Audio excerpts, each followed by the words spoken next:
Good morning, everybody. So this is a paper towel or paper toilet paper holder project. You guys will all have one of these sheets, okay? And then if you flip it over, it's got the parts. So we're going to go through this. So you probably want to be looking at your sheet of paper, your plans as you're watching this, because it won't make much sense if you are not able to follow along on the drawing with what I am looking at currently. So this toilet paper holder, it's the entire project is going to be focused on measuring and assembling correctly. It's not just cutting things out and welding them together and yay, it sticks. Congratulations, you can melt metal. This is now upping the ante, upping the difficulty level, so that way we are accomplishing a specific purpose within the world of welding and fabrication. You are going to complete jobs that are specific for a specific reason. Maybe it's a bracket that's being welded on for a trailer or a truck or whatever, a part for any appliance or anything like that. It has a very specific purpose. It has plans. So what you have on this entire drawing here, you have a couple different, notes and dimensions. So you have things like this. These are dimension lines. It tells you that it's 2 inches from the bottom of this piece to that. This is also, you can see it here in note 4, this is a 1-to-1 scale. So the copy machine might have altered it slightly, maybe a 1/16 of an inch or something, but it really kept it the same size.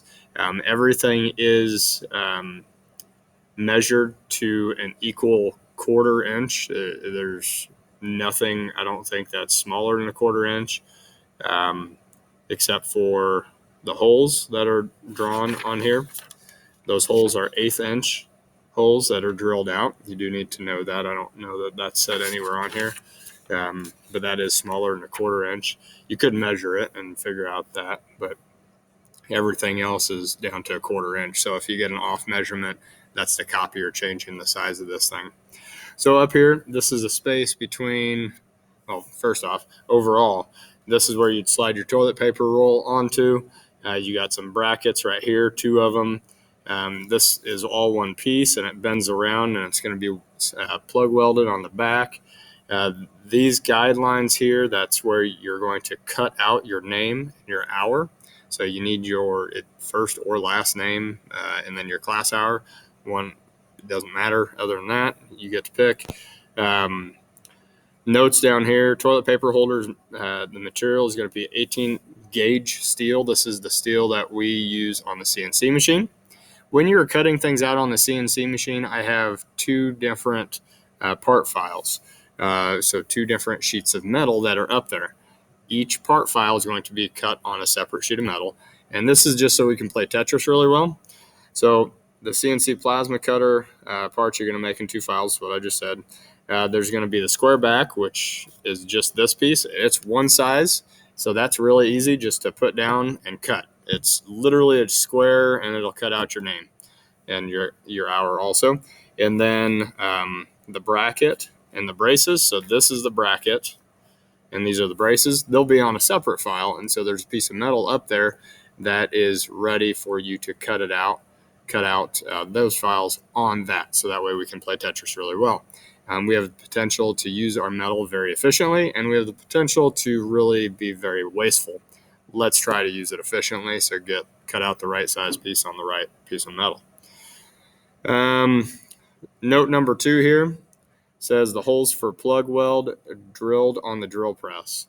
So we're not cutting any holes on this plasma cutter. It doesn't cut very good small holes. It's a plasma cutter. It's just blowing the fire at it basically, and it's just not accurate. So we can do that over at the drill press. We can set that up with an 1/8 inch drill bit and cut out what we need to. So here's some welding symbols. This is the first time that we're getting into welding symbols this year. So we have an arrow pointing to the little circle right here, and it's got these symbols. So this is a plug weld, those 2 symbols combined, and it says typical right here. So that means that we can transfer what we're seeing on the top hole that it's pointed to the other hole that's below it, and we can say that this is going to be done at both of those spots, because it is. Same thing down here. This one says typical also. So this is a welding identification mark here. It's a fillet weld. And because it's on the top of the line, that means that it's going to be on the other side of where it's pointing. So this is pointing just to this 90-degree corner here, but it's pointing what appears to be at the top, which would be correct. So it means that there's going to be a fillet weld on the underside. So this would just be a corner weld with that weld right here.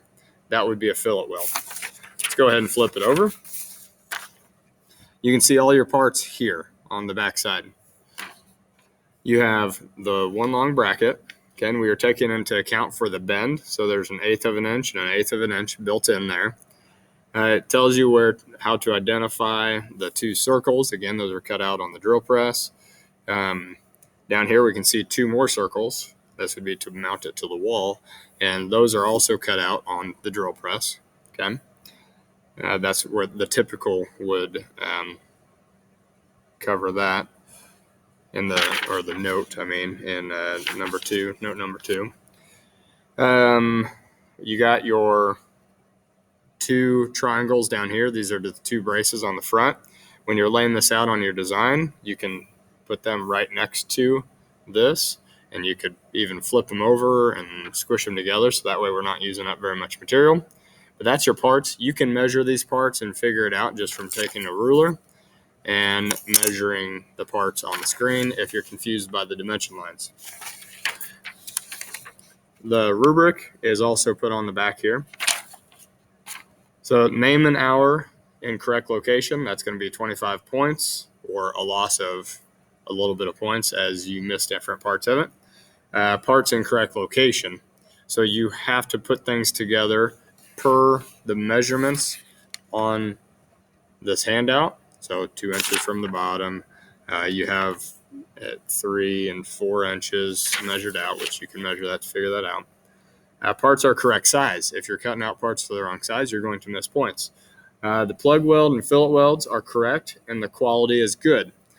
I would highly recommend you practice doing a plug weld on a scrap sheet of metal. Okay, go over to the scrap bin outside and plasma cut out a piece of something, drill a couple holes in it, and weld that together. Okay, weld that to something. Clamp it after you made it all smooth with the grinder. Clamp it and then weld it. Get a good plug weld on a scrap piece before you go to your actual piece, because if you don't have a good plug weld, you're losing points. This needs to be a quality product here. And one of my students I think he's in 5th hour. He talked me into extra credit, and he said all he wanted was over 1 point extra credit for actually putting this thing up in his house. So I will give you over 1 point of extra credit if you put this thing up in your house, in the bathroom, and you have to prove that some way. So if you have any questions, please ask me. I will probably post some updates into the assignment here if there's anything big that I missed. Otherwise, happy creating. You will be starting on the CNC machine, or the computers, and then working over to the CNC machine, and then working your way from that. You do have 8 days to create this. I would go ahead and assume that it's going to take you more than one try to get this right, or to get a high quality. So maybe just build it once, get it done, get it out of the way, do as good a job as you can on it, and then just plan on doing it again. So coming back through the whole process, you'll go extremely fast compared to the first time, and the quality can be much improved.